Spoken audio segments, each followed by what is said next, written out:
tere, hea teekaaslane. Ma ei ole ammu ühtegi salvestust teinud, sest ma ei ole tundnud selleks vajadust või ma ei ole tundnud kutset. Aga täna augustikuu viimasel päeval lõunapaiku, kell on siis kusagil 2, tekkis tunne, et see tekst, mille ma lahti võtsin, tuleb teile ette lugeda. Nimelt ma käisin siin selja taga olevas labürindis pika tiiru ja ka sealt tuli info, et kõik on olemas, tuleb ainult välja tulla. Nii et sellise teksti võtsin siis täna lahti ja loen. Vabadus.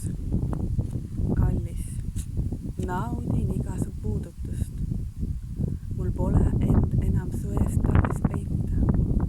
Iga su puudutus avardab.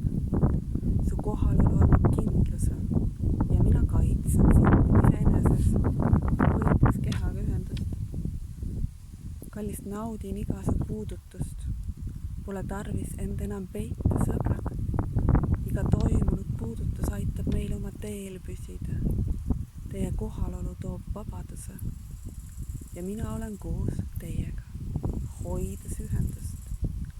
Kallis, naudin iga su puudutust. Mul pole põhjust end enam peita, sest oleme ühenduses. Läbi kohalolu ühenduses sinuga, kallis. Sina hoiad mind teel, suunad ja kaitsed. Mina kuulan ja teostan su plaani, olles ühenduses läbi iseenda sinuga.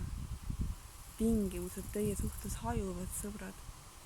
Võtan vastu pisimagi hingeliigutuse, sest kallis, naudin iga su puudutust. Liigun sinu teel mööda armastuse rada, sest just siin, armas, ühineme taas.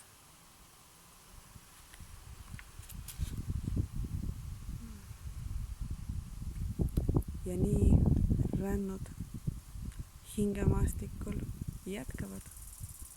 Ka hooandja projekt kestab veel. Nii et ole hea, kui sa tead kedagi, kes soovib toetada, osaleda. Või oled see sina ise. Siis hooandja lingi panen jällegi siia video alla. Ja rändame koos.